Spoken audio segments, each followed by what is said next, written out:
मी या ठिकाणी आपले उपमुख्यमंत्री महोदय अजितदादा पवार यांना विनंती करतो की त्यांनी या वार्तेला संबोधित करावं। उपस्थित माननीय मुख्यमंत्री महोदय, उपमुख्यमंत्री मंत्री महोदय, सर्व सहकारी आणि पत्रकार मित्रांनो, दरवर्षीच्या प्रथेप्रमाणे निवडणुका ज्यावेळेस जवळ येतात आणि शेवटचं वर्ष असतं त्यावेळेस आपल्याला अर्थसंकल्प सादर करता येत नाही, म्हणून आपण अंतरिम अर्थसंकल्प दर 5 वर्षांनी सादर करत असतो। लोकसभेच्या निवडणुका होऊन तिथं नवीन अर्थसंकल्प त्यांनी सादर केल्यानंतर आपला अर्थसंकल्प साधारण जुलैमध्ये त्या ठिकाणी येईल आणि म्हणून हे 4 दिवसाच्या अधिवेशनामध्ये साधारण एप्रिल, मे, जून, जुलै हे 4 महिन्याच्या खर्चाला मान्यता आम्ही घेणार आहोत। आणि ते घेत असताना हे मी पण आत्ताच पत्र वाचलं, कारण मी पण आज बाहेर दौऱ्यावर होतो, मी मगाशीच आलो आणि आता मला ते वाचायला मिळालं। खरं तर विरोधी पक्षाचं म्हणजे त्यांच्यामध्ये काही त्राणच राहिलेलं नाही, कुठलं तरी काहीतरी आरोप करायचे।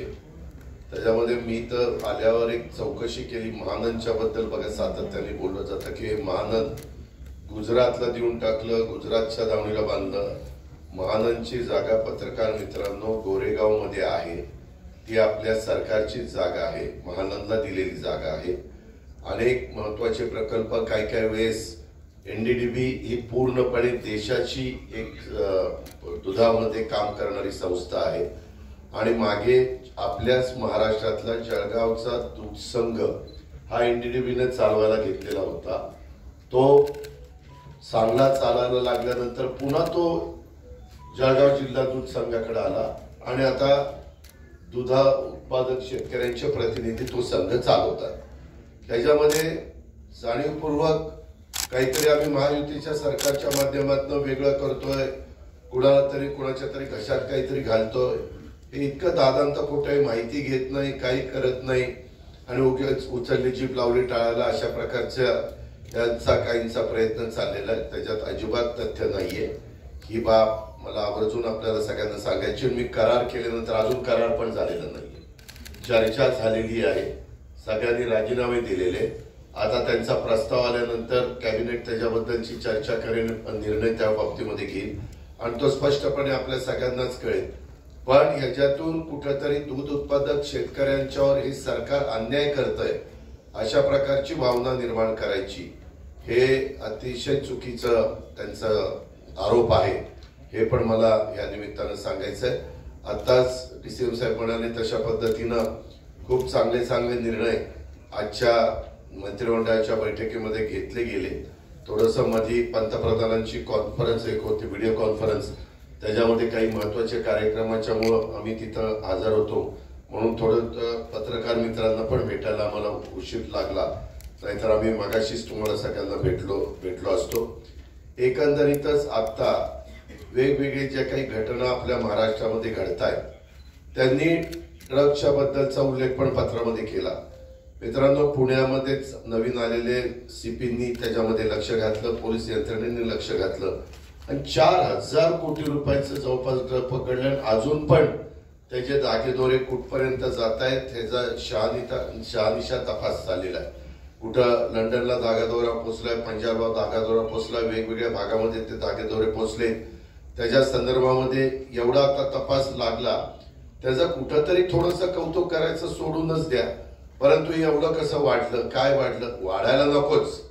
आपल्यामधली नवीन पिढी ह्याच्यामध्ये कुठंतरी त्याच्या आहारी जाण्याचं अजिबात काही कारण नाही। त्याकरता खबरदारी सरकार कुणाचंही असलं तरी घेतली गेली पाहिजे, हेही त्रिवार सत्य आहे। पण हे पोलीस यंत्रणा त्याच्यातनं सगळ्या गोष्टी अतिशय खोलामध्ये जाऊन करतीये। आम्ही तर त्यांना सांगितलेले, देवेंद्रजींनी काल पुण्यामध्ये आल्यानंतर त्यांना 25 लाखाचं बक्षीस पण जाहीर केलं। शेवटी चांगलं काम करणाऱ्याला एक शाबासकीची थाप टाकल्यानंतर त्यांना पण ग्रुप येतो, आणखीन ते जोमाने कामाला लागतात।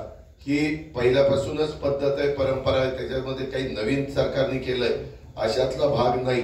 पण त्याच्याबद्दल पण टीका टिप्पणी करायची, निव्वळ टीका टिप्पणी करणे एवढा एकमेव उद्योग हा त्यांच्याकडे राहिलेला आहे आणि त्याच्यातून सातत्याने काहीतरी गरळोकायची कामं चाललेली आहेत। मी नेहमीच म्हणतो की सगळ्यांनीच एक भान ठेवून प्रत्येकाने आपापली स्टेटमेंट केली पाहिजे. सुसंस्कृत महाराष्ट्रामध्ये आपण सगळेजणच काम करतो, त्यावेळेस ती सुसंस्कृत महाराष्ट्राची परंपरा ही सगळ्यांनीच, आम्ही पण लोकांनी किंवा विरोधी पक्षांनी सगळ्यांनीच, त्या सर्वच राजकीय पक्षांनी पुढे पण चालवण्याचा प्रयत्न केला पाहिजे. त्याच्यामध्ये कुठं कोण चुकत असेल तर त्यालाही समजून सांगण्याचं काम केलं पाहिजे, असं माझं स्पष्ट या निमित्तानं मत आहे.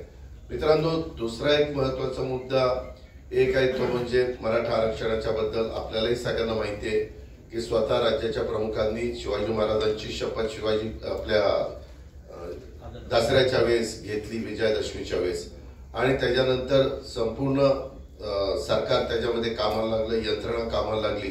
त्याबद्दल जास्त विस्तृतपणे मुख्यमंत्री महोदय बोलतीलच. परंतु एकदा याच्यातनं मार्ग काढण्याचा प्रयत्न केल्यानंतर व्यक्ती कुणी जरी असली, प्रत्येकाला संविधानाने लोकशाही पद्धतीनं म्हणणं मांडण्याचा अधिकार दिलेला आहे, आंदोलन करण्याचा अधिकार दिलेला आहे, त्याबद्दल दुमत असायचं काही कारण नाही. परंतु आपण काय बोलतोय, कशा पद्धतीने बोलतोय, काही काही जण तिथं विभागीय आयुक्त असतील, कलेक्टर असतील, SP असतील किंवा बाकीचे अधिकारी असतील, यांच्याशी वागत असताना, बोलत असताना त्यांना कशी प्रकारची शिवराळ भाषा वापरली जाते, हे नक्की कोण करतंय, एवढं कसं काय धाडस होतंय, याही खोलामध्ये थोडंसं जाण्याची नितांत गरज आहे. आणि एवढं स्वतः राज्याचे प्रमुख असं मी कधी बघितलं नाही. मागे पण अनेकांनी उपोषणं केली, मोर्चे काढले, परंतु राज्याचे प्रमुख 2 वेळेला, एकदा तिकडे जालन्यामध्ये गेले, एकदा नवी मुंबईमध्ये गेले, आणि एकच, राज्याची कायदा सुव्यवस्था चांगली राहावी, सगळ्यांच्यामध्ये एकोपा राहावा आणि प्रश्न धसास लागावा, त्याच्यामध्ये खूप वर्षाची मागणी आहे. पृथ्वीराज बाबांच्या सरकारने पण त्याच्यामध्ये निर्णय घेतला होता, तो टिकला नाही हायकोर्टात.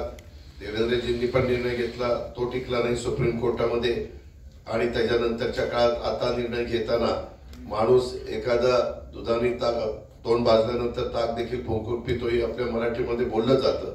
तशा पद्धतीनं फार बारकाईनं त्याच्यात लक्ष घातलं आणि मागास आयोग नेमणं, एक न्यायालयाची समिती नेमणं आणि त्याच्यातनं मार्ग काढणं, या सगळ्या गोष्टी करत असताना आज देखील जाणीवपूर्वक वेगवेगळ्या प्रकारची वक्तव्य ही केली जातात. मुख्यमंत्र्यांच्या बद्दल शिवराळ भाषा केली जाते, उपमुख्यमंत्री असतील, बाकीचे सगळेजण असतील. अशी पद्धत आपल्या महाराष्ट्रामध्ये कधी नव्हती.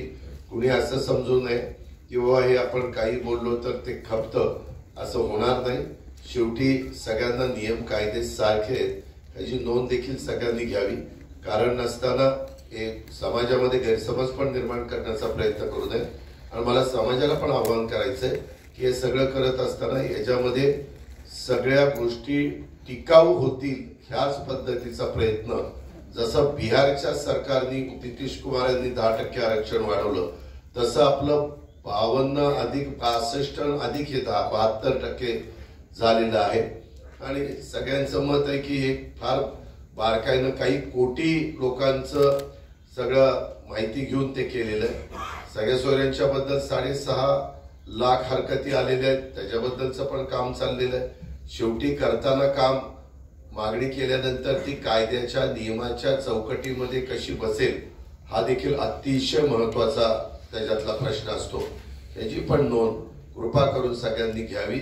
आणि एकंदरीतच राज्यामध्ये सर्वसामान्यांचं सरकार चांगल्या पद्धतीनं काम करतं, ते करत असताना त्याला कुठेतरी गालबोट लावण्याचा प्रयत्न हा कोणी करू नये.